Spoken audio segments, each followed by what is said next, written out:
Welcome to lunch hour debate. This is Satish. AP liquor స్కామ్లో కీలక పరిణామాలు చోటు చేసుకుంటున్నాయి. ఈ స్కామ్లో 11 కోట్ల రూపాయల నగదును సిట్ అధికారులు స్వాధీనం చేసుకున్నారు. మరోవైపు A40గా ఉన్న వరుణ్ను అరెస్ట్ చేశారు. అసలు ఈ కేసులో పట్టుబడిన డబ్బులు ఎవరివి, అక్కడికి ఎలా వచ్చాయి, స్కామే లేదంటున్న వైసీపీ దీనికి ఇచ్చే సమాధానం ఏంటి, అసలు ఆ 11 కోట్లు ఎవరివి, చర్చిద్దాం ఇవాటి లంచ్ అవర్ డిబేట్లో మనతో పాటు పాల్గొంటున్నారు తెలుగుదేశం పార్టీ జాతీయ అధికార ప్రతినిధి దుర్గాప్రసాద్ గారు, అలాగే మరకాసెట్లో వైఎస్ఆర్ కాంగ్రెస్ పార్టీ నుంచి మాజీ కార్పొరేషన్ చైర్మన్ వైసీపీ అధికార ప్రతినిధిగా ఉన్న కాకమన్ రాజశేఖర్ గారు డిబేట్లో జాయిన్ కాబోతున్నారు. డిబేట్లోకి వెళ్లే ముందు ఈరోజు జరిగిన పరిణామాలు ఒకసారి చూస్తే, శంషాబాద్లో భారీగా నగదు పట్టుబడింది. అక్రమ మద్యం సొమ్మును పెద్ద ఎత్తులో ఏపీ సిట్ బృందం పట్టుకుంది. రాజ్ కసిరెడ్డి సూచనల మేరకు 12 బాక్సుల్లో 11 కోట్లు నిల్వ ఉంచినట్టుగా A40గా ఉన్న వరుణ్ పురుషోత్తం ఇచ్చిన వాంగ్మూలం ఆధారంగా సిట్ అధికారులు ఈరోజు రైడ్స్ నిర్వహించారు. శంషాబాద్ మండలం వర్ధమాన్ కళాశాల ఎదురుగా ఉన్న కాచారం గ్రామంలో ఉన్న ఫామ్ హౌస్ గోడౌన్లో సోదాలు నిర్వహిస్తే ఈ మొత్తం బయటపడింది. రాజ్కెరెడ్డి చాణిక్య ఆదేశాల మేరకు జూన్ 2024లో వినయ్ అనే వ్యక్తి సహాయంతో వరుణ్ 11 కోట్ల నగదు ఉన్న 12 పెట్టెలను ఆఫీస్ ఫైల్ పేరుతో ఉంచినట్టుగా సిట్ గుర్తించింది. అలాగే భారీగా ఈ సొమ్ము బయటపడిన నేపథ్యంలో ఇంకా సోదాలు సిట్ పెంచింది. మరి పరిణామాలు ఏం జరగబోతున్నాయి? ఇప్పటికే ఆంధ్రప్రదేశ్లో లిక్కర్ స్కామ్ అనేది ప్రకంపనలు సృష్టిస్తోంది. YSR Congress party MP Mithun Reddy arrest కానీ, రాజ్ కసిరెడ్డి మరికొంతమంది అరెస్టుల నేపథ్యంలో వాట్ నెక్స్ట్ అన్నది ఇప్పుడు రాజకీయంగా కూడా చర్చ జరుగుతోంది. ఇదే అంశంపై మనం మాట్లాడబోతున్నాం. రైట్, కాకమన్ రాజశేఖర్ గారు, ఎలాంటి సమాధానం ఉంది? లిక్కర్ స్కామ్కి సంబంధించి ఏమీ జరగలేదు, ఇది పూర్తిగా ఫ్యాబ్రికేటెడ్ అని మీ పార్టీ నేతలు అందరూ మాట్లాడుతున్నారు. కానీ ఈరోజు సిట్ సోదాల్లో 11 కోట్లు, అక్షరాల 11 కోట్ల నగదు పట్టుబడింది. దీనికి ఏం సమాధానం చెప్తారు? Good afternoon sir. Good afternoon అండి. ఉన్నటువంటి మిత్రులకు కూడా ముందుగా నమస్కారాలు.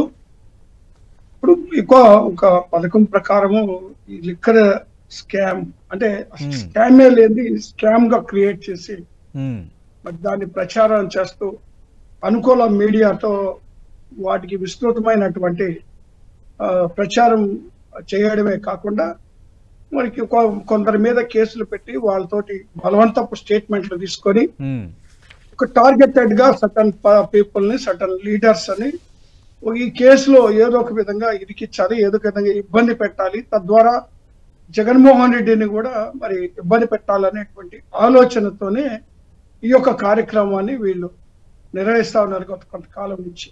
సరే, ఈ రోజు డబ్బులు దొరికినాయి అన్నారు, గతంలో మరి మరొక చోట డబ్బులు దొరికినాయి అన్నారు. మరి ఇవన్నీ కూడా మరి ఎప్పటికప్పుడు కేసుని అనేక మలుపులు తిప్పుతూ ఈ కేసుని కొనసాగిస్తూనే, అరెస్టులు కూడా కొనసాగిస్తూనే సిట్ బృందం ఈరోజు ప్రభుత్వం యొక్క పెద్దల కనుసన్నలో సిట్ బృందం నడుస్తా ఉంది అనేటువంటి మాట వాస్తవం. అయితే మీరు ఇక్కడ ఒక మాట చెప్పదలుచుకున్నాను. ఇప్పుడు మద్యం కుంభకోణం అంటా ఉన్నారు. కేవలం ఇది ఒక ఫిర్యాదు మీద జరుగుతున్నటువంటి విచారణ మాత్రమే. ఇక్కడ కుంభకోణం జరిగినట్టుగా ఏ సంస్థ కానీ లేదా ఏ కోర్టులు కానీ నిర్ధారణ చేయలేదు. ఈ సాక్ష్యాధారాలు అనేటువంటిది కూడా వీళ్ళు ఫ్యాబ్రికేటెడ్ గా మరి దీన్ని నడిపిస్తున్నట్టుగా తెలుస్తా ఉంది. ఎక్కడికక్కడ కేసుకు సంబంధించినటువంటి అరెస్టులు చేస్తూ ఎక్కడికక్కడ కేసుని వాళ్లే మలుపులు తిప్పడం. గతంలో మరి ఈ యొక్క దీని మొత్తానికి సూత్రధారి కసిరెడ్డి రాజశేఖర రెడ్డి గారు ఒకసారి మాట్లాడతారు, ఇంకొకసారి మిథున్ రెడ్డి గారిని అరెస్ట్ చేస్తే ఏనే అన్నారు, మరొకసారి ఇంకొక. మరి ఇప్పుడు కేసు జరిగి ఇంతకాలం నుంచి కొన్ని నెలల నుంచి కేసు జరుగుతారు.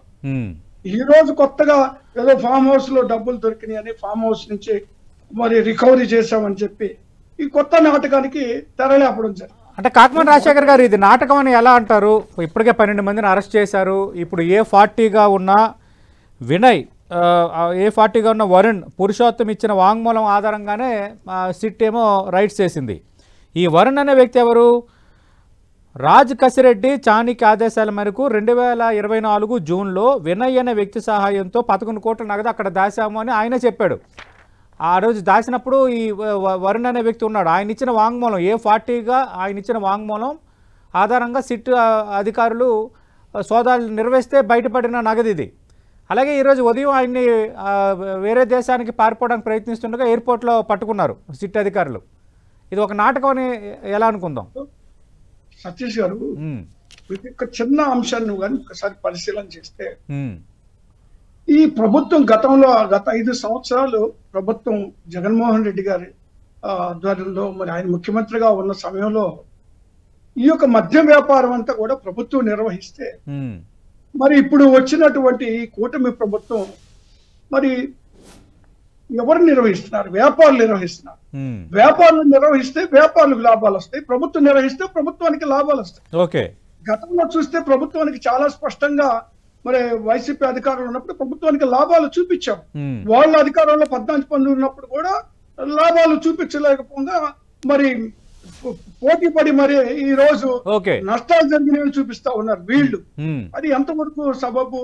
అంటే ప్రభుత్వం నిర్వహిస్తే లంచాలు వస్తాయా, లేకపోతే ప్రైవేట్ వ్యక్తులు నిర్వహిస్తే లంచాలు వస్తాయి? ప్రభుత్వం నిర్వహిస్తే రాష్ట్ర ఖజానా పెరుగుతుందని చెప్పి పెద్ద స్కామ్ కి పాల్పడ్డారన్నది మీ ప్రభుత్వ హయాంలో వచ్చిన, మీ ప్రభుత్వం గత పాలనపై వచ్చిన ఆరోపణ. దానిపై ఆల్రెడీ సిట్ వేయడం, 12 మందిని అరెస్ట్ చేయడం, ఇప్పుడు 40 నిందితుడిగా ఉన్న వరుణ్ ఇచ్చిన వాంగ్మూలం మేరకు 11 కోట్లు పట్టుకోవడం, ఇవన్నీ జరుగుతున్నాయి. దుర్గాప్రసాద్ గారితో మాట్లాడదాం. దుర్గాప్రసాద్ గారు, ఇది ఒక ఫ్యాబ్రికేటెడ్గా చేస్తున్నారు, ఇదో కొత్త నాటకానికి తెరలేపారు, 11 కోట్లు దొరకడం కూడా ఒక పెద్ద నాటకంగా కనిపిస్తుంది అంటున్నారు రాజశేఖర్ గారు. Good afternoon Satish. Good afternoon Durgaprasad. ఇంకా వైసీపీ వాళ్ళు దొంగగా దొరికిపోయి కూడా ఇలా మాట్లాడటం సభ్య సమాజం నవ్వుకుంటుందండి. ఈరోజు అసలు లిక్కర్ వ్యాపారం అనేది ఆంధ్రప్రదేశ్ లో ఏ విధంగా గత ప్రభుత్వంలో జరిగిందో తెలుసు. ప్రభుత్వాన్ని అడ్డం పెట్టుకొని, ప్రభుత్వ అధికారాన్ని అడ్డం పెట్టుకొని ఈ లిక్కర్ అమ్మి ఇష్టానుసారంగా డిస్టిలరీలో ఇష్టం వచ్చిన మద్యం తయారు చేసి అడ్డగోలు రేటుకి ప్రభుత్వానికి ఆదాయానికి 4,000 రూపాయలు ప్రభుత్వానికి వస్తే 10,000 రూపాయలు వాళ్ళ జేబులో పడ్డాయి. అసలు ఎక్కడన్నా ఈ ప్రపంచంలో, ఈ దేశంలో, ఈ రాష్ట్రంలో డిజిటల్ మనీ నడుస్తుంటే హ్యాండ్ మనీ నడిచినదండి. హ్యాండ్ మనీ కారణమే ఇది కదా. అసలు మీరు సిట్టు విచారణ దాకా కాదు కదా. వాళ్ళు ఈ మధ్య మాట్లాడుతున్నటువంటి సజ్జల రామకృష్ణారెడ్డి మాట్లాడిన దాంట్లోనే హింసలు అడ్మిట్ చేసుకున్నారు కదా. ఇది జరిగిన మాట వాస్తవమే. జైళ్ళకు పోతారు, వస్తారు అనేది వాళ్ళకు వాళ్ళే ఎన్ని జైళ్ళకు పోతారు అన్నది. రెండోది, ఇక్కడ 11 కోట్ల రూపాయలు అనేవి సిట్కి విత్ ఎవిడెన్స్ ద్వారా గూగుల్ టేక్ ద్వారా వీళ్ళు ఎక్కడ సమావేశాలైంది. వాళ్ళు ఒక చిత్రం బయటకు రిలీజ్ చేస్తే చాలా ఆశ్చర్యంగా ఉంటుంది. అది కూడా త్వరలో బయటకు రిలీజ్ చేస్తారు. వీళ్ళు డబ్బులు పంపేదాన్ని సెల్ఫీలు దిగి ఆ ఫోటోలు వాట్సాప్ లో షేర్ చేశారు. అవి ఉన్నాయి, ఇప్పుడు సిట్ దగ్గర ఉన్నాయి. దాని ఆధారంగానే కదా ఇప్పుడు పట్టుకుంది. అసలు 11 కోట్ల రూపాయలు దొరికితే ఇదంతా ఫ్యాబ్రికేషన్ అంటారు. ప్రజలు ఏమన్నా అమాయకులా, లేకపోతే నేటి ఉన్న సమాజాన్ని ఎట్లా గుర్తిస్తున్నారు వీళ్ళు? కాబట్టి దిస్ ఈజ్ నాట్ వే. వాళ్ళు జరిగింది తప్పు, ఎక్కడ జరిగింది, ఏం జరిగింది, దాన్ని లోతుగా పరిశీలించాలా. చట్టంలో, న్యాయ పరిధిలో చట్టం తన పని తాను చేసుకుంటూ పోతుంది. ఇక్కడ ఫ్యాబ్రికేటెడ్ అనో, లేకపోతే మా మీద పొలిటికల్ వెండేటా చేస్తుండను, నథింగ్ డూయింగ్. మీకు పొలిటికల్ వెండేటా చేస్తే చాలా ఉన్నాయి, చాలా కేసుల్లో చాలా మందిని ఇచ్చేయాలి. అయినా కూడా social media, YCP party social media first లో రాగానే మేము ఇట్లా లిక్కర్ లో ఇట్లా జరిగింది, దీని మీద త్వరలో సిట్ వేస్తున్నామంటే పుంకాలుగా రాశారు. అందులో మీరు ఏదైనా చేసుకోండి, సిట్ వేసుకోండి, మమ్మల్ని అరెస్ట్ చేసుకోండి, ఏదైనా ఏం చెప్తారు ఇవాళ? ప్రజలకి ఏం ఆన్సర్ చెప్తారు మీరు? ఇవాళ మీరు నిట్టనిలువున దొరికారు, పట్టపగలు దొరికారు.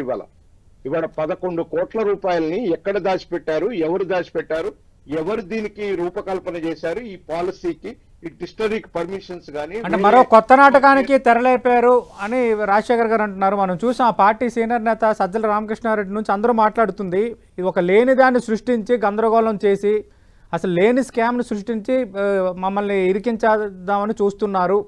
ఇది వాళ్ళు ఇప్పటికీ చేస్తున్న ఆరోపణ. సతీష్ గారు, ఇక్కడ స్కామ్ జరిగిందా లేదా అనేది ఒక్కటే ఎవిడెన్స్. దేశమంతా యూపీఐ పేమెంట్లు, జీ పేమెంట్లు జరుగుతూ ఉంటే మీరు క్యాష్ పేమెంట్ ఎందుకు చేశారు? మధ్యలో ఎక్కడ బాటిల్ కొన్నా కూడా 50 రూపాయలు మొదలుకొని 2,000 రూపాయల వరకు కూడా క్యాషే. ఎవరైనా కొంటానికి పోతే వాళ్ళ దగ్గర, మా దగ్గర కార్డు ఉందంటే పక్కన ఏటీఎం ఉంది, డ్రా చేసుకొని రండి అనే సంఘటనలు ఉన్నాయి చాలా షాపుల్లో. ఏం లాభం? మీరు పేరుకు ప్రభుత్వ షాపులను పెట్టి దాని మీద వచ్చేటువంటి ఆదాయాన్ని ప్రభుత్వానికి ఇచ్చేది 4 రూపాయలు ఇచ్చి మీరు 6 రూపాయలు దాచుకున్నారు కదా. ఇది కదా స్కామ్ అంటే. అసలు దొరికిపోయారండి. మేము కూడా ఆశ్చర్యపోయినాం. అసలు యూపీఐ పేమెంట్స్ లేకుండా ఇప్పుడు డిజిటల్ పేమెంట్స్ వచ్చిన తర్వాత ఈ రకంగా చేస్తున్నారు అని అంటే అసలు మీకు ఇంకోటి తెలుసా, డబ్బులు నెట్ లేకపోతే మందు అమ్మల వాళ్ళు, అలాంటి పరిస్థితి ఉంది. Okay. ఇవాళ 11 కోట్ల బాక్సుల్లో దొరికాయి అంటే ఎవిడెన్స్ తో సహా వాళ్ళ వాట్సాప్ కాళ్ళల్లో వాళ్ళు ఎవిడెన్స్ ఇచ్చింది. లాస్ట్ 40 మెంబర్ ఆయన ఎవరైతే ఎవిడెన్స్ ఇచ్చాడో దాని ఆధారంగానే వాళ్ళు రైడ్ చేశారు. మొన్న రైడ్ చేస్తే మేము ఎందుకో సిట్ వాళ్ళు ఎందుకో హడావుడికి వచ్చారులే అనుకున్నాం మేము కూడా. కానీ దీని వెనకాల సిట్ ఆఫీసర్స్ కొంతమంది అపోహపడ్డారు, ఇది ఏదో ఉంది సార్ వాళ్ళు చెప్పారు కదా మనం వెతుకుదామని. లాగితే డొంకంతా కదిలిపోయింది. ఇవాళ నిట్ట నిలువున పట్ట పగలు దొరికినటువంటి దొంగలుగా మిగిలిపోయారు. మీరు లిక్కర్ స్కామ్ లో ప్రజలు 30,000 మంది దరిదాపుగా ఈ మద్యం పనికిరాని మద్యం తాగి చనిపోయారు. దానికి కారకులు కూడా వైసీపీ పార్టీ. ఇవాళ అందుకనేనండి మాకు కూడా ఆశ్చర్యమైంది, 11 మంది ఎమ్మెల్యేలని ఇచ్చారు వీళ్ళకి, ఇంత మెజార్టీ మాకు ఎన్డీఏకి ఇచ్చారంటే మేము ఎందుకు అనుకున్నాం. నిజంగా కూడా లిక్కర్ స్కామ్ జరిగింది కాబట్టి ఆ ప్రజలు ఆ తీర్పుని ఇవ్వగలిగారు. రైట్, ఖచ్చితంగా మాట్లాడదాం. రాజశేఖర్ గారు, మొన్నటి వరకు ఇది ఫ్యాబ్రికేటెడ్ లేని స్కామ్ ను సృష్టించారని పదే పదే మాట్లాడారు. ఇప్పుడు ఇంకా డైరెక్ట్ గా 11 కోట్లు దొరికిపోయిన తర్వాత ఇంకా అడ్డంగా దొరికిపోయారు వైసీపీ నేతలు, ఇంకా స్కామ్ జరగలేదని ఎలా చెప్తారు? 11 కోట్లు ఇంకా క్లియర్ కట్ గా నగదు కనిపిస్తుంటే, ఇది టీడీపీ అడుగుతున్న ప్రశ్న. సార్ ఇప్పుడు సతీష్ గారు, ఇప్పుడు వాళ్ళు కేసులు పెట్టాలని నిర్ణయం తీసుకున్నారు. నాయకుల మీద ఏదో ఒక విధంగా వీళ్ళని ఇబ్బంది పెట్టాలనేటువంటి పరిస్థితికి వచ్చేసారు వాళ్ళు. ఆ పరిస్థితులు అదే 11 కోట్లు మరి వాళ్ళు పెట్టి ఎందుకు కేసు ఫైల్ చేయకూడదండి? సాక్ష్యాలు తీసుకొని చేయడానికి ఆస్కారం లేదా? ఈరోజు వీళ్ళు ఏది చేయడానికైనా సిద్ధపడ్డారు కాబట్టి అదేదో 11 కోట్లు దొరికినాయి అని, లేదా ఇంతకుముందు 7 కోట్లు దొరికినాయి అన్నారు, ఇప్పుడు 11 కోట్లు అంటున్నారు. సరే, ఏదైనా కూడా సార్ ప్రతి దాని మీద కూడా విచారణ అనేటువంటిది జరుగుతుంది. జరగని విచారణ జరిగితే వాస్తవాలు బయటకు వస్తాయి కదా. అంతేగాని ఇప్పుడు దీన్ని అసలు మద్యం స్కామ్ అంటే రాజశేఖర్ గారు స్కామ్ కాదు, ఇది కేసు మాత్రమే. రాజశేఖర్ గారు, విచారణ జరిగితే వాస్తవాలు బయటకు వస్తాయంటున్నారు, మంచి వర్డ్ అది, వెల్ అండ్ గుడ్. ఇప్పుడు విచారణ జరుగుతోంది, వాస్తవాలు బయటకు వస్తాయి కదా, మరి అలాంటప్పుడు మీరు ముందుగానే ఇది స్కామే లేదు, ఫ్యాబ్రికేటెడ్, కక్ష సాధింపని ఎలా అంటారు? ఇప్పుడు ఒక్కటి సార్, వీళ్ళు నడిపిస్తున్నటువంటి కేసు నడిపిస్తున్నటువంటి విధానం చూస్తా ఉంటే కేవలం సంబంధం లేనటువంటి వ్యక్తుల్ని తీసుకొచ్చి కేసులు ఇరికిస్తున్న సందర్భంలో ఖచ్చితంగా మేము అనుమానించాల్సినటువంటి పరిస్థితులు ఏర్పడతా ఉన్నాయి. ఇప్పుడు మిథున్ రెడ్డి గారు ఉన్నారు, మిథున్ రెడ్డి గారికి ఏమాత్రం సంబంధం లేదు దాని, లేదా వాళ్ళ ఫాదర్ ఎక్సైజ్ మినిస్టర్ కూడా ఏం లేరు, లేకపోతే ఆయన ఏం లేరు, అసలు ఈ రాష్ట్ర ప్రభుత్వంలో ఆయన ఏ పదవి లేరు, ఆయన ఒక ఎంపీగా ఉన్నారు. అలాంటి వ్యక్తులు ఎప్పుడైతే తీసుకొస్తున్నారో అంటే ఇది ఒక కుట్రపూరితంగా జగన్మోహన్ రెడ్డి గారు చుట్టుపక్కల ఉన్నటువంటి నాయకులందరినీ కూడా ఈ కేసులో అరెస్టు చేయాలని. అంటే ఇప్పుడు మిథున్ రెడ్డి బెయిల్ పిటిషన్ రద్దు నేపథ్యంలో సుప్రీంకోర్టు చేసిన వ్యాఖ్యలు మనం చూసాం కదా. ఆల్రెడీ మిథున్ రెడ్డి సంబంధించిన కంపెనీ నుంచి కొందరికి డబ్బులు వెళ్ళాయనే అంశం కూడా అప్పుడు చర్చకు వచ్చింది కదా. ఇప్పుడు ఇవన్నీ కూడా ఆరోపణలు సార్. ఇప్పుడు లిక్కర్ దానికి సంబంధించి ఒక్క డిస్టిలరీకి కూడా వైఎస్ఆర్ కాంగ్రెస్ పార్టీ ఉన్న 5 సంవత్సరాలు పర్మిషన్ ఇచ్చినటువంటి పరిస్థితులు లేవు, ఒక్కటి కూడా. మరి చంద్రబాబు నాయుడు గారు ఇచ్చినటువంటి అప్పుడు ఇచ్చినటువంటి డిస్టిలరీస్ కంపెనీలో రన్ అవుతా ఉన్నాయి.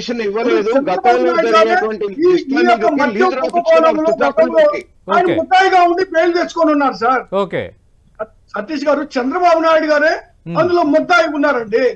అలాంటి వ్యక్తి బెయిల్ తెచ్చుకున్నటువంటి వ్యక్తి ఇప్పుడు మరి మా మీద ఆరోపణలు చేయడం, లేనిపోయిన అన్ని సృష్టించటం, ఇప్పుడు సాక్ష్యాలు సృష్టించడం అనేటువంటిది వెన్నతో పెట్టిన విద్య వాళ్ళకి. ఇప్పుడు అలాంటి పరిస్థితుల్లో ఈ 11 కోట్లు సృష్టించేస్తారా? 11 కోట్లు చాలా చాలా బిగ్ క్యాష్, చాలా ఎక్కువ నగదు, దీన్ని కూడా సృష్టించేస్తారా? ఇది కూడా నాటకం వెంటనే మనం ఒక నిర్ణయానికి వచ్చేద్దామా? 100 కోట్లు అయినా తీసుకొచ్చాడు పెట్టగలరు సార్.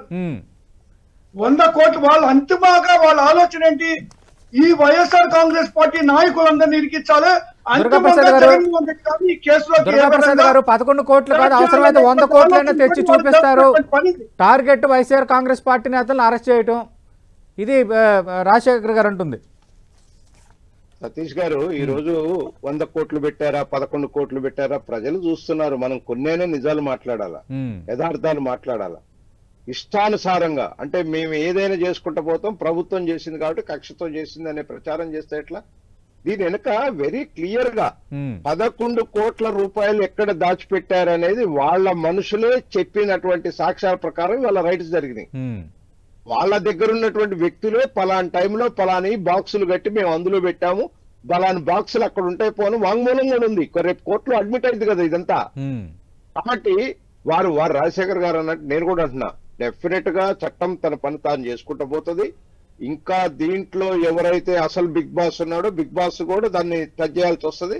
తప్పనిసరిగా దీన్ని పూర్తిగా ఎన్డీఏ ప్రభుత్వం లిక్కర్ దాని మీద పూర్తి స్థాయిలో న్యాయ విచారణ జరుగుతుంది, దోషులను శిక్షించబడుతుంది, అట్టి డబ్బును రికవరీ కూడా చేయబడుతుందండి. ఎన్ని వేల కోట్లయితే ప్రభుత్వ ఆదాయాన్ని వీళ్ళు దండుకున్నారో దాన్ని రికవరీ కూడా చేయడం జరుగుతుంది. ఇప్పుడు 11 కోట్లు రికవరీ చేశారు. ఇంకా ఎక్కడెక్కడ ఏ కంపెనీలకు పోయింది? ఇప్పుడు ఇందాకేదో మన ఎంపీ గారి సంగతి చెప్పాడు ఏదో అని, వాళ్ళ కంపెనీలో నుంచి అమౌంట్లు ఎక్కడ పెట్టారు అన్నది ఆల్రెడీ సిట్ సేకరించిందండి. సేకరించిన తర్వాతనే అరెస్టులు జరుగుతా ఉన్నాయి. ప్రతిదీ ఇవాళ సిట్ వేసి సంవత్సరం కాలం పైన అయింది, ఇవాళ అరెస్టులు జరుగుతున్నాయంటే ప్రతిదీ ఎవిడెన్స్ తో సహా అరెస్ట్ చేస్తున్నారు.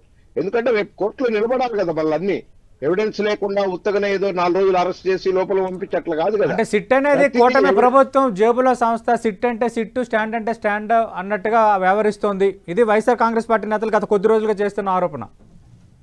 నేను సతీష్ గారు ఏమంటున్నానంటే, ఒకవేళ ప్రభుత్వం చెప్పినట్టు అధికారి చేసినా రేపు కోర్టులో కేసు నిలబడాలి కదా. అందుకనే కదా అరెస్టులు అనేది సంవత్సర కాలం ఆగిన తర్వాత ఇవాళ అరెస్టులు జరుగుతున్నాయి. ప్రతి అరెస్ట్ వెనకాల there is an evidence. Evidence లేకుండా అరెస్ట్ చేస్తలేరు. రేపు కోర్టులో ఎఫ్ఐఆర్ ఇచ్చిన తర్వాత ఛార్జ్ షీట్ వేసినప్పుడు అన్ని వెలుగులోకి వస్తాయండి ఇవన్నీ కూడా.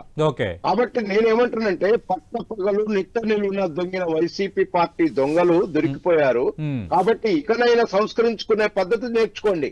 ఇంకా మీరు అభియోగం చేసి ప్రజల్లో అపోజ్ చేయాలంటే ప్రజలకు అందరికీ తెలిసిపోయింది కదా. ప్రజలే ప్రత్యక్ష సాక్ష్యం అండి. మందు కొనుక్కున్న ప్రజలే సాక్ష్యం. అరే మేము నగతిచ్చి డబ్బులు కొనుక్కున్నాం, ఎక్కడ ప్రపంచంలో ఎక్కడ లేదు, ఏ దేశంలో లేదు, ఏ రాష్ట్రంలో లేదు, ఎక్కడ కూడా డబ్బులు చెల్లించి తీసుకోవటం ఏంది, నగదు చెల్లించి తీసుకోవటం ఏంది, డబ్బులు రోజు గోనె సంచులే పోయినాయట. అవి కూడా గూగుల్ టేక్ ఓవర్ ద్వారా అది కూడా బయటకు రాబోతున్నాయి త్వరలో. కాకమన్ రాజశేఖర్ గారు, ఇప్పుడు 11 కోట్లు ఇంకెవరెవరికి ఏ విధంగా ముడుపులు వెళ్ళాయి, ఎవరెవరు ఏ విధంగా దండుకున్నారు, మొత్తం వివరాలన్నీ ఇన్ డీటెయిల్డ్ గానే బయటకు వస్తాయి. ఒకవేళ వైఎస్ఆర్ కాంగ్రెస్ పార్టీ ఆరోపిస్తున్నట్టు ఇది ఫ్యాబ్రికేటెడ్ అయితే రేపు పొద్దున కోర్టుల్లో కేసులు నిలబడవు కదా, కోర్టులు అంత ఇదిగా ఉండవు కదా అంటున్నారు దుర్గాప్రసాద్ గారు. Point number 1. నెంబర్ 2, ఇది బిగ్ బాస్ వరకు వెళ్తుంది, బిగ్ బాస్ అరెస్ట్ కూడా తప్పదంటున్నారు టీడీపీ నేతలు అందరూ. మీ పార్టీ అధినేత జగన్మోహన్ రెడ్డి అరెస్ట్ కూడా తప్పదు అనేది ఒకటి. మొన్న మనం చూసాం ఛార్జ్ షీట్లో కూడా అంతిమ లబ్ధిదారుడు జగన్మోహన్ రెడ్డి అన్న అంశాన్ని కూడా ఇంకా ఛార్జ్ షీట్లో ప్రస్తావించారు. సతీష్ గారు, వీళ్ళు ఇప్పటి వరకు కోర్టుకి సమర్పించిన దాంట్లో ఒక్క సాక్ష్యాధారాన్ని కూడా పూర్తి స్థాయిలో వీళ్ళు సాక్ష్యాధారాలు చూపించినందువల్లనే ఇప్పుడు ఏ కేసులోనే కానివ్వండి, వీళ్ళు పెట్టిన ప్రతి కేసులో కూడా కోర్టు ముట్టికాయలే వేసింది వీళ్ళకి. ప్రతి కేసులో కూడా వీళ్ళు సరైన సాక్ష్యాధారాలు లేకుండా ఫ్యాబ్రికేటెడ్ కేసులు తీసుకెళ్లి కోర్టులో పెట్టడం, కోర్టు పైనుంచి వాళ్ళు ముట్టికాయలు వేయడం ప్రతిసారి జరుగుతానే ఉంది.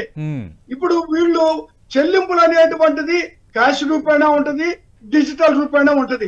కానీ ఏ రూపేణా ఉన్నా కూడా ప్రభుత్వానికి ఆదాయం వచ్చిందా లేదా, ప్రభుత్వానికి ఏమన్నా నష్టం జరిగిందా అంటే దాని సమాధానం లేదు. ప్రభుత్వానికి నష్టం ఏం జరిగిందంటే ఏం చూపిస్తారండి? ప్రభుత్వానికి నష్టం జరిగిందని చూపించాలి కదా. అంటే ఇప్పుడు ప్రభుత్వానికి కాదు రాజశేఖర్ గారు ప్రభుత్వానికి నష్టం జరగలేదు కాబట్టి గత ప్రభుత్వ హయాంలో అంటే 2014 నుంచి 2019 వరకు ఉన్న కూటమి ప్రభుత్వం కంటే మా ప్రభుత్వ హయాంలో మద్యం ద్వారా రాష్ట్ర ప్రభుత్వానికి ఆదాయం ఎక్కువ వచ్చిందని ఆ 2 మాటలు చెప్పి అసలు స్కామే జరగలేదని ఒక నిర్ణయానికి రావచ్చా? సతీష్ గారు, అదొకటే క్రైటీరియా, లాభం వస్తే క్రైటీరియానా? దాని పేరుతో స్కామ్ జరగలేదని మనం ఎలా అనుకుందాం? సతీష్ గారు, నేను చెప్పేది అదే కదా, ప్రభుత్వానికి లాభం వచ్చిందనే ముసుగులో వాళ్ళు దోపిడీ చేశారు. వాళ్ళు ఏదో ఒక విధంగా జగన్మోహన్ రెడ్డి గారిని ఈ కేసులోకి లాగాలి అనేటువంటిది వాళ్ళ యొక్క ఆలోచన, వాళ్ళ అంతిమ నిర్ణయం అది. దానికి అనుగుణంగా ఈ కేసుకు సంబంధించి సాక్ష్యాధారాలని సృష్టిస్తా ఉన్నారు.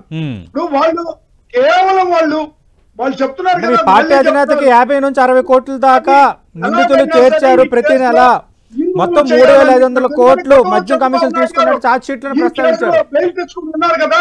ఉమ్, సో ఎలాగైనా జగన్మోహన్ రెడ్డి గారిని కూడా అప్రతిష్ఠిత పాలు చేయాలనేటువంటి ఆలోచనతోనే ఇదంతా కూడా క్రియేట్ చేస్తా ఉన్నారు. ఒక ఫ్రేమ్ వర్క్ జరిగిపోయింది. వాళ్ళు Okay. ఎవరెవరితో అదిరిచ్చో బెదిరించో సాక్ష్యాధారాలను బ్లాక్ మెయిల్ చేసి సాక్ష్యాధారాలు లేదా స్టేట్మెంట్లు వాళ్ళు రికార్డ్ చేసి వీళ్ళని సంతకాలు పెట్టమంటాం, ఇలాంటి కార్యక్రమాలన్నీ జరిగిపోయినాయి సార్ ముందుగానే. ఉమ్, కాబట్టి అంతిమంగా వాళ్ళు జగన్మోహన్ రెడ్డి గారిని ఈ కేసు ఆయన మీద రుద్దాలి, ఓకే. ఆయన్ని కూడా ఇందులో ఏదో ఒక విధంగా ఇరికించాలి అనే ఆలోచన తప్పితే ఉమ్, వీళ్ళు ఒకవేళ మేము అవినీతికి చేస్తుంటే 1,00,000 కోట్ల అవినీతి అన్నారు ఫస్ట్ లో, ఉమ్, ఇది వీళ్ళే మళ్ళీ చూస్తే 3,500 కోట్ల అవినీతి అన్నారు. ఉమ్. మళ్ళీ ఇప్పుడు చూస్తే 3,500 కోట్ల కమిషన్ అందింది మద్యం కుంభకోణంలోని ఛార్జ్ షీట్లు సంవత్సరం నుంచి ప్రస్తావించింది. ఇదే కథ నడుస్తుంది కదా సార్. ఓకే, ఈ కేసులో ఎక్కడ చెప్పండి సరైనటువంటి ఆధారం ఒక్క రైట్. దుర్గాప్రసాద్ గారు వైఎస్ఆర్ కాంగ్రెస్ పార్టీ అధినేత మాజీ ముఖ్యమంత్రి వైఎస్ జగన్మోహన్ రెడ్డిని ఇరికించడమే ప్రధాన లక్ష్యం కూటమి ప్రభుత్వానికి, అందుకే లేనిపోని సృష్టించి గందరగోళం చేస్తూనే ఉన్నారు. We are ready to face anything అంటున్నారు రాజశేఖర్ గారు. నేనేమంటానంటే మాజీ ముఖ్యమంత్రిని విరికించాల్సిన అవసరం లేదండి. ఈ పాలసీ తెచ్చింది ఎవరు? ఉమ్, ఈ మధ్యంలో జరిగినటువంటి అవకతవకల్లో వచ్చినటువంటి డబ్బు ఎవరికి చేరింది, చివరి వ్యక్తి ఎవరు, ఉమ్, ఎవరు అసలు వ్యక్తి ఎవరు అనేది ఫైండ్ అవుట్ చేస్తున్నారు తప్ప అంతిమ లబ్ధిదారు. జగన్మోహన్ రెడ్డి ఎంపీయా ఎవరు లబ్ధిదారులు, దీనికి ఈ డబ్బు వచ్చిన డబ్బుకి సంపాదించినటువంటి అన్యాక్రాంతమైనటువంటి ఈ డబ్బు ఎవరి దగ్గరికి పోయింది అనేది చూస్తున్నాం తప్ప ఆడ మాజీ ముఖ్యమంత్రి గారు ఉన్నారా లేకపోతే ఎంపీ గారు ఉన్నారా ఇంకొకళ్ళు ఉన్నారా అనేది కాదు. ఓకే. ఖచ్చితంగా చివరి వరకు వారు అన్నట్టు వారు ఇప్పుడు వారి లీడర్లు ఎవరు మాట్లాడినా జగన్మోహన్ రెడ్డి గారిని అరెస్ట్ చేస్తారు, చేస్తే చేసుకోండి, పోయినసారి 16 నెలలు ఉన్నాడు, ఇప్పుడు ఒక 4 నెలలు ఉండి వస్తాడు. వాళ్ళు డిఫెన్స్ గోల్ వేసుకుంటున్నారండి. ఇందులో ఖచ్చితంగా వాళ్ళకి సమాచారం ఉన్నది, మనం చేసింది తప్పు, నిట్ట నిలువున పట్టపగలు దొరికిపోయాం మనం అనే భావన వాళ్ళ పార్టీలో అంతర్గతంగా అందరికీ ఉంది ఆ విషయం. అందుకనే సజ్జల గారు మొన్న వివరంగా ప్రెస్ మీట్ పెట్టి చాలా క్లియర్ గా చెప్పారు కదా, ఖచ్చితంగా 16 నెలలు జైల్లో ఉండే మా పార్టీ స్ట్రెంత్ అయింది, తర్వాత మేము అధికారంలోకి వచ్చినాం, ఇప్పుడు మా పార్టీ శ్రేణులు ఉన్నారు, బ్రహ్మాండంగా మేము ముందుకు పోతాం ప్రజల్లోకి అన్నారు. అంటే దాని అర్థం మా నాయకుడు లేకుండా మేము పార్టీని నడుపుకుంటాం, మేము పొరపాటు జరిగింది, అది ఖచ్చితంగా మేము పోవాల్సి వస్తుందని ఇండైరెక్ట్ గా చెప్పారు. ఇక ఆ చెప్పే క్రమంలో మేము దొంగలం మేము పోతామని చెప్పలేరు కదా ఎవరు కూడా, మేము చేసింది తప్పు అని చెప్పలేరు కదా, ఒప్పుకోలేరు కదా. కాబట్టి వాళ్ళు ఇప్పటికైనా కొన్ని నిజాలని ఒకవేళ వీళ్ళ ద్వారా వీళ్ళు చేయకుండా వీళ్ళ ద్వారా ఏమైనా స్కామ్ జరిగి ఏదన్నా ఉంటే వాళ్ళు బయట పెట్టాలా, మేం కాదు ఇక ఇట్లా కొంతమందికి ఇచ్చాము. ఎందుకంటే దీంట్లో ప్రధానంగా నేను దీన్ని ఈ సందర్భంగా ఒక విషయాన్ని షేర్ చేయదలుచుకున్నాం. విజయసాయి రెడ్డి ఒక స్టేట్మెంట్ ఇచ్చాడు. కసిరెడ్డి అనే వ్యక్తి చాలా రాజ్యాంగానికి అతీతంగా ముఖ్యమంత్రి కన్నా కూడా విపరీతంగా ప్రవర్తించాడని అన్నాడు. ఆయన అన్న మరుక్షణమే కసిరెడ్డి ప్రెస్ మీట్ పెట్టి ఈయన కూడా తిట్టాడు. అంటే సంథింగ్ ఈజ్ గోయింగ్ ఆన్. అంటే ఎక్కడో అక్కడ ముఖ్యమంత్రి గారి దగ్గర నుంచి అక్కడ ఉన్నటువంటి కానీ ఈ కేసులో విజయసాయి రెడ్డి కూడా కీలకంగా వ్యవహరించాడు. ఆ పరిణామాల క్రమంలో విజయసాయి రెడ్డిని అరెస్ట్ చేయలేదు, కేవలం సాక్షికి మాత్రమే పిలిచారు అన్నది వైసీపీ చేస్తున్న ఆరోపణ. డెఫినెట్ గా అంటే ఇప్పుడు ఒక స్కామ్ జరిగినప్పుడు ఏ స్కామ్ జరిగినా సరే, ఈవెన్ హర్షద్ మెహతా స్కామ్ లో గానీ మన దేశంలో జరిగిన అనేక స్కాములు, టెలిఫోన్ స్కాముల్లో గానీ మన యూజీ స్పెక్ట్రమ్ లో గానీ, దీంట్లో కొంతమంది ఆ స్కామ్ లో ఉన్న వాళ్ళు ఎప్పుడైతే అప్రూవల్ గా మారిపోతారో డెఫినెట్ గా నిజాలు బయటకు వస్తాయండి, 100% నిజాలుగా బయటకు వస్తాయి. అది ఏంటంటే ఇన్వెస్టిగేషన్ లో ఒక భాగం, అది దాన్ని మనం తప్పు పట్టడానికి వీల్లేదు. రైట్. సో రాజశేఖర్ టైం అయింది సార్, బ్రీఫ్ గా సార్ ఒక్క నిమిషం సార్. సతీష్ గారు ఇప్పుడు గతంలో సజ్జల రామకృష్ణారెడ్డి గారు మాట్లాడారు అన్నారు కదా, గతంలో కేసు ఇదే విధమైనటువంటిది జగన్మోహన్ రెడ్డి గారి మీద కేసు పెట్టింది కూడా తెలుగుదేశం పార్టీ, ఆ రోజు కాంగ్రెస్ పార్టీ. ఆ రోజు తప్పుడు కేసు పెట్టి ఆయన్ని 16 నెలలు జైలుకి పెట్టడం జరిగింది. సో అలాంటి కేసు ఇది కూడా పెడుతున్నారు అనేటువంటి ఉద్దేశంతో మాట్లాడారు. అంటే మీరు డిసైడ్ అయిపోయారా? మీ పార్టీ అధినేత అరెస్ట్ ఖాయమని డిసైడ్ అయిపోయిందా వైసీపీ? సార్ ఒక్కటే సార్, వాళ్ళు చంద్రబాబు నాయుడు గారు అరెస్ట్ చేయాలనుకుంటే ఆ మోడీ గారిని ఆయన అరెస్ట్ చేస్తాడో, లేకపోతే అమిత్ షా గారు చేస్తాడో, లేకపోతే పవన్ కళ్యాణ్ గారిని అరెస్ట్ చేస్తారు. అధికారం జరగను కానీ ఓకే రేపు ఓకే చేసినంత మాత్రాన్ని ఏం కాదు, Right. కోర్టుల్లో నడుస్తుంది, Right. లేదంటే కేసులు అవుతాయి, బెయిల్ వస్తాయి. Right right right thank you Rajasekhar గారు, థ్యాంక్ యూ దుర్గాప్రసాద్ గారు. మాకు కోర్టుల మీద లిక్కర్ నమ్మకం ఉంది. స్కామ్ మరో టర్న్ తీసుకోబోతుందా అన్న వాతావరణం అయితే క్రియేట్ అవుతుంది. దాదాపు 11 కోట్లు డైరెక్ట్గా నగదు హైదరాబాద్ శివారులో దొరకడం అనేది సంచలనం కలిగిస్తోంది. మరికొంత భారీ నగదు కూడా దొరకబోతోంది. మొత్తం అన్నిటికి సంబంధించిన లింక్స్ దొరికిపోయాయి సిట్ కంటూ తెలుగుదేశం పార్టీ నేతలు అంటున్నారు. బిగ్ బాస్ అరెస్ట్ తప్పదంటున్నారు. ఆల్రెడీ ఛార్జ్ షీట్లో అంతిమ లబ్ధిదారుని మాజీ ముఖ్యమంత్రి జగన్మోహన్ రెడ్డి ప్రస్తావన నేపథ్యం, ఈ మధ్యన వైఎస్ఆర్ కాంగ్రెస్ పార్టీ నేతలు మాట్లాడుతున్న తీరు చూస్తుంటే అంటే జగన్మోహన్ రెడ్డి అరెస్ట్ ఖాయం అని ఆ పార్టీ నేతలే డిసైడ్ అయిపోయారన్న చర్చ ఒకవైపు, ఇప్పటి వరకు ఒక ఎత్తు ఇక నుంచి మరో ఎత్తు అన్నట్టుగా ఏపీ లిక్కర్ స్కామ్ వెళ్ళబోతుందని తెలుగుదేశం పార్టీ నేతలు అంటున్నారు. చూద్దాం నిజంగా సంచలనాలు నమోదు కాబోతున్నాయి, ఏం జరగబోతోంది, ఏపీ రాజకీయాలను ఇది కుదిపైపోతుందా లేదంటే ఇంకేం జరగబోతుంది. Let us wait and see. ఇది వాటి లంచ్ అవర్ డిబేట్.